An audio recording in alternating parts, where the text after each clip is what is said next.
Hello folks, Bill Swift from Swift Canoe and Kayak.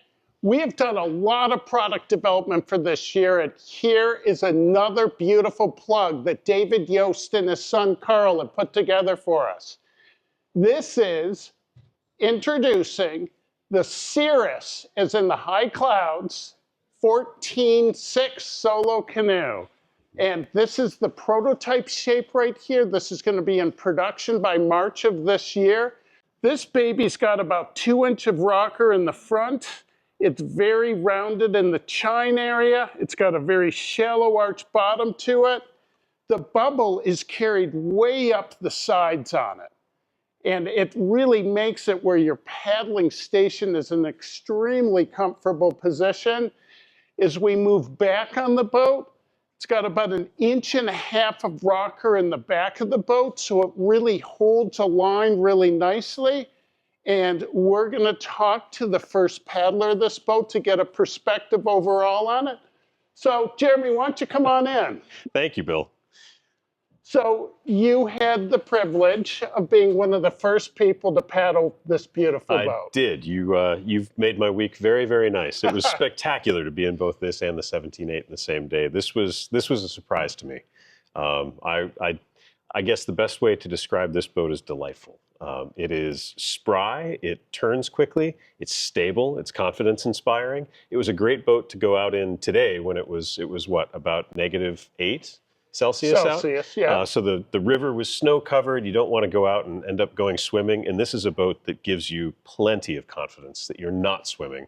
It's stable, it's responsive, it's fun. It actually had surprisingly good cruise speed. This was really a treat to get into today.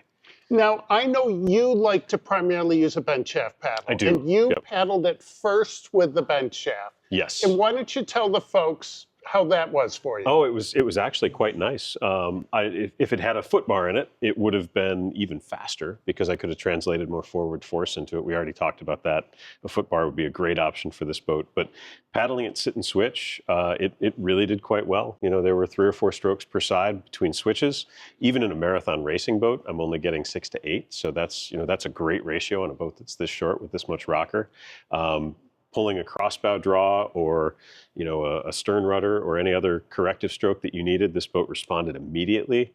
It had perfect trim. It just sat beautifully level. It was really a joy to paddle, sit, and switch. There's a lot of stability in this boat. There's definitely a lot of stability in it, but it still goes on edge and responds very well when it's on edge. Yeah, we watched you when you were doing almost little mini eddy turns, but when you were turning it, when you leaned it over, it was incredible how quick you could cut those turns. Yeah. Crossing an eddy line in this, crossing the current seam, it was just a playful, responsive joy to paddle. And I think that this boat, I should say I think, from what I've paddled this boat, because I did sneak out a paddle before Jeremy did earlier when the weather was warmer. Yeah.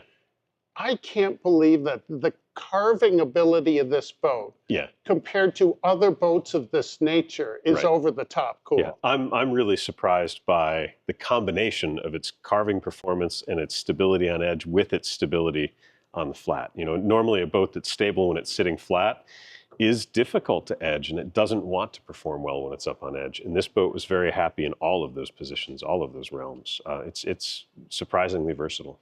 Now, I know that you paddled it both kneeling and sitting. I did, yeah. Did you find much of a difference, or how was it kneeling? Definitely kneeling, it would be a fantastic little whitewater boat. Kneeling, it would have been a lot of fun to go out and just play in those eddy lines and those current seams and jump from eddy to eddy behind rocks and be like a playful otter, I guess, on the water.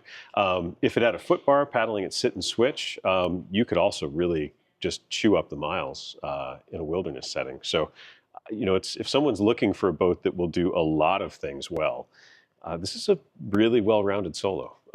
Shockingly well-rounded solo, I should say. And you know what I noticed? When I look at this, and Joe, maybe show an overall profile of this, it looks like it's wide in the ends. Yep. When you look at it from the end of the boat, the width is above the waterline. Right. The actual waterline shape of this boat that DY created. Yeah.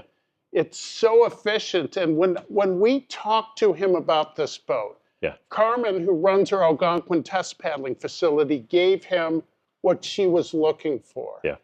And this is a boat that is going to have stability, but really perform nicely. And it's not going to be like the Dragonfly 15. It's No, not going to have top-end performance, but for Right. the average everyday paddler, this is going to be a really inspiring boat to paddle. Yeah, I think so. And I think, for a paddler who's looking for a more well-rounded boat than the Dragonfly 15 too, this is a great boat for that.